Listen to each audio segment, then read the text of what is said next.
Hello everyone, Mason here. How are you doing? Today's book review is The Flatshare by Beth O'Leary, first published on the 10th of April 2019. Warning, the following review contains Mason being an absolute fanboy. Viewer discretion is advised. When I finished The Switch, I'd enjoyed it so much that I knew that I wanted to read more by Beth O'Leary, and I'd heard so many good things about The Flatshare, I knew I wanted to get to that next. I intended to wait a little while, but the truth is, I just couldn't. I was way too eager.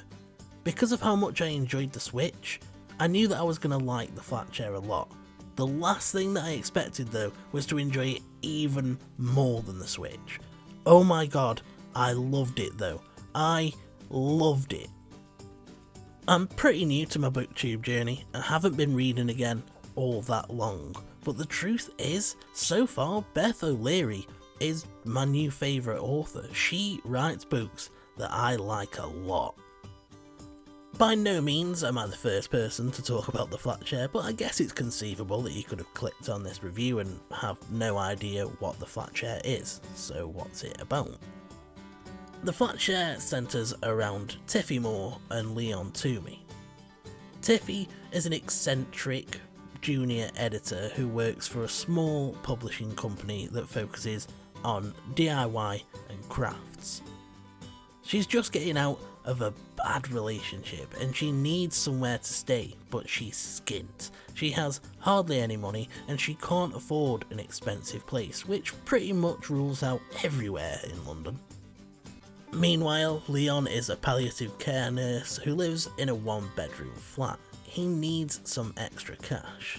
Since he works the night shift, he comes up with an inventive solution which ends up being perfect for Tiffy, especially considering that she's getting desperate at this point. Leon decides to sublet the flat. He's looking for someone that works a 9-to-5 job, the idea being that in the day he can have the flat, and at night while he's working, they can have the flat. It's a bit unconventional though. As I mentioned, it's a one-bedroom flat, which means that they have to share a bed. Obviously, they won't be in it at the same time, but still a bit weird for Tiffy at first, and her friends think it's a bad idea. She'll essentially be living with a man who she doesn't know at all, and could in all fairness be a right weirdo. Tiffy's desperate to get away from her ex-boyfriend though, and truth be told, she just doesn't have that much choice. Since Leon is offering supremely cheap rent, she decides that it's the best option she's got. At first, they're ships in the night. They lead completely separate lives, but eventually there's a need for at least some communication, and they start to leave each other post-it notes.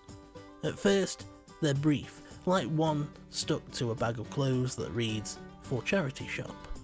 But eventually, they become more frequent, more detailed, and before long, there's a full-blown correspondence going, and a friendship springs up.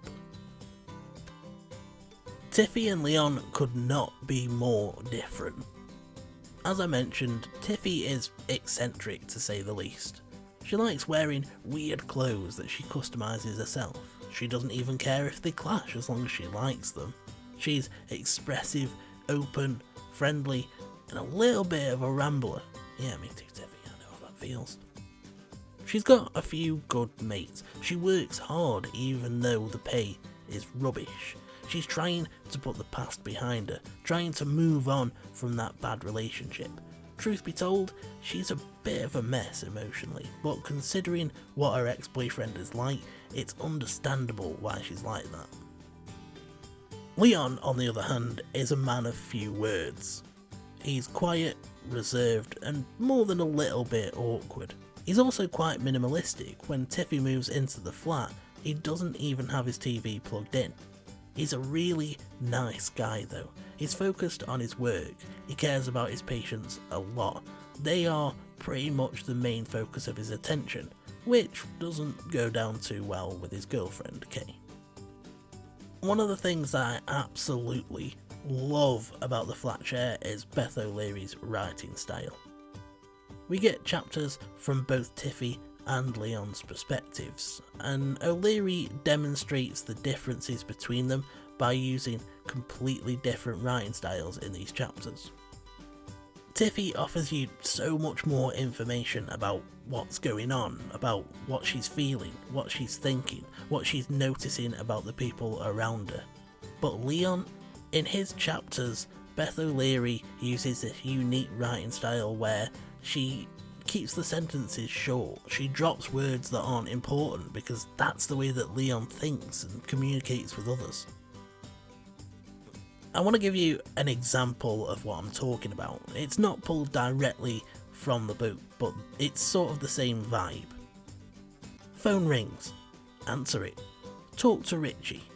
Ask how he is. Conversation awkward. Miss Richie. Hope he's doing okay. Wonder if there's anything I can do.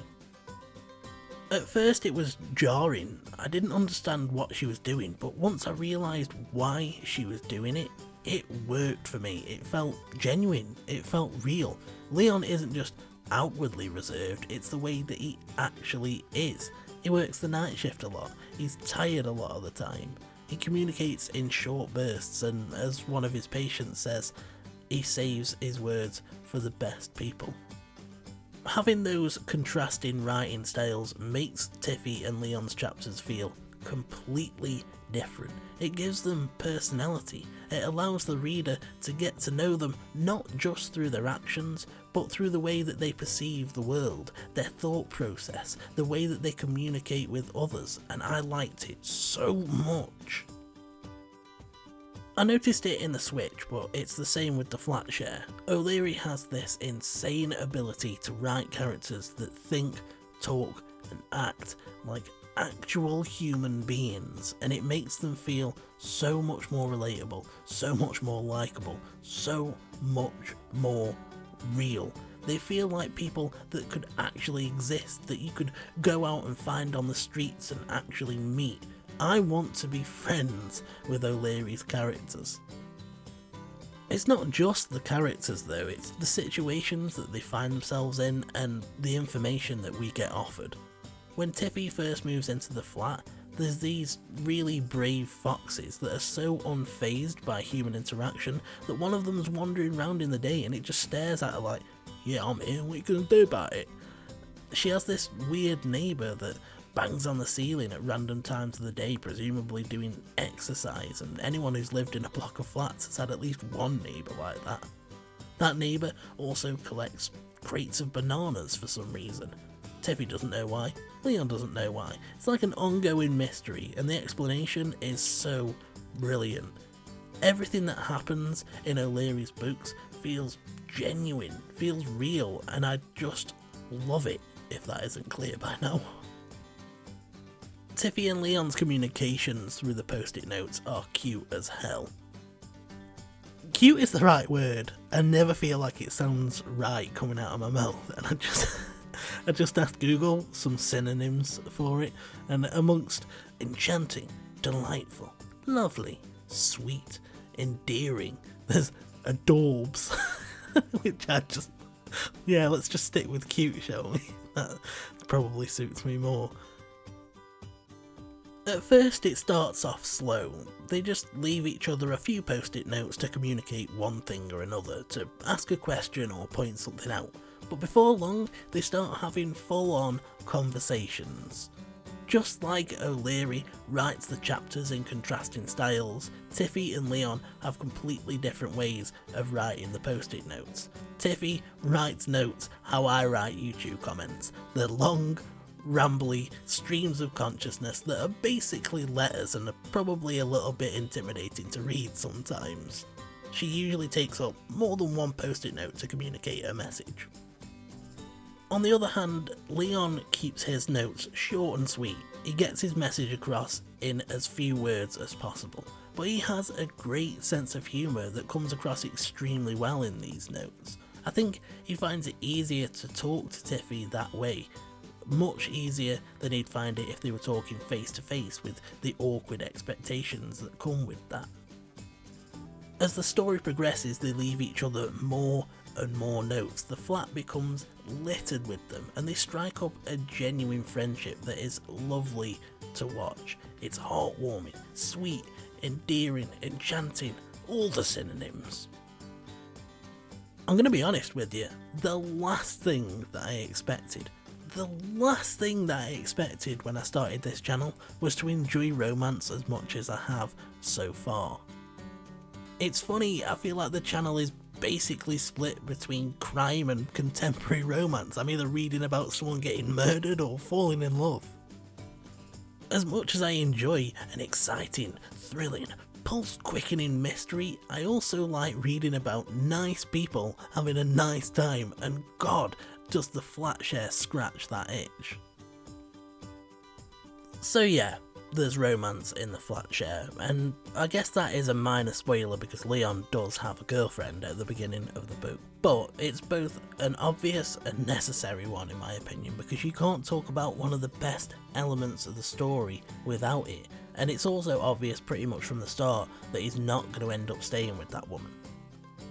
She doesn't share the same values as him, she doesn't support some of the things that he's got going on in his personal life, she doesn't appreciate the fact that he shows so much care and attention to his patients because she perceives that he doesn't show that same level of care and attention to her, despite the fact that Leon feels that he's doing everything he can for her in his limited personal time. Without getting into it, I actually thought that the reason for the breakup was great. It doesn't happen for the reason that you think that it's going to happen, and just like everything else in the Flatshare, it felt real. It feels like something people would genuinely break up over.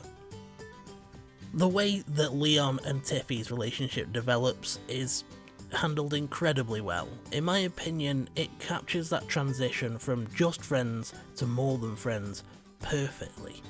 Plenty of time passes, and so they go from strangers to acquaintances, acquaintances to friends, and from that foundation of friendship they have something to build upon, and it all happens in a natural, believable way. At first, the rules of the Flatshare are designed for them to not meet at all, and so they don't for a good portion of the book. They just communicate through the post-it notes and the odd text message. They occupy the same space, but it's never at the same time. Some of the ways that they get to know each other are small and subtle, just the things that they notice about one another from the clues that are left behind. When they do eventually meet, it happens in such a hilariously awkward way. I love that it starts off slow, picks up speed, eventually there's a spark, and then everything just catches fire. Let me tell you, there are some naughty scenes in this book. Nothing too explicit, but I'm not usually a fan of that sort of thing at all. I get all weird and uptight, so I was surprised by the fact that I wasn't bothered by it at all. The thing is, just like with the Switch, just because there are all these heartwarming elements, it doesn't mean that the Flatshare doesn't have anything to say. It doesn't mean that it doesn't tackle some serious issues. Tiffy's emotional state and the after effects of the relationship that she was in with her ex-boyfriend are a huge focus of the story, and I usually keep my language clean on this channel, but her ex-boyfriend is a dick. He's an absolute dick. The way that he treated her when they were in a relationship, the way he tried to manipulate her, and the ways that he tries to manipulate her still during the events of the story are just awful. The Flatshare really explores the effects of emotional abuse. It highlights the fact that someone like Tiffy's ex-boyfriend can get inside your head, control you, manipulate you, and break you down psychologically without you even noticing. It highlights the fact that just because that person didn't hit you doesn't mean that they're not being abusive, and I think that's a really important message to send. Towards the beginning of the book, Tiffy takes a ride on the tube, and she looks at herself in the train window, a window that is cracked and scratched. She brushes it off and thinks to herself that it's almost like a cool Instagram filter, but I think it's a really good visual representation of the fact that at the start of this story, Tiffy has cracks that are starting to show.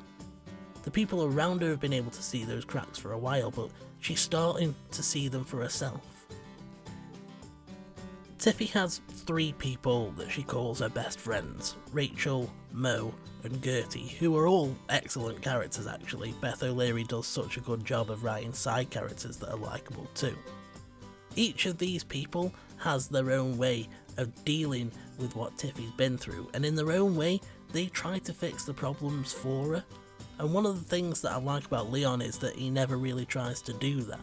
He's not out to be a knight in shining armour. He knows that sometimes when you push against people, they just push back, and you have to find a way to let them just find their own strength. Honestly, I could go on and on and on about this book, but in the interest of not making this review hours long, let me just end by saying this. Beth O'Leary writes stories that are real.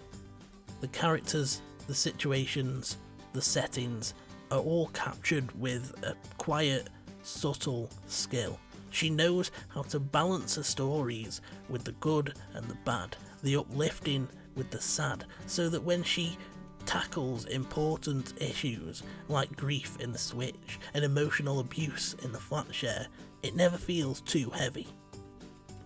I can't recommend this book enough.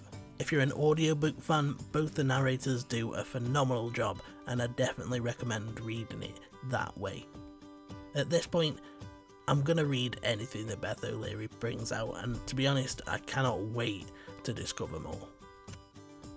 So, if you've read the Flatshare, I'd love to know what you thought of it. I hope you've had a good time today, guys. If you have, say hi in the comments section and we can have a chat.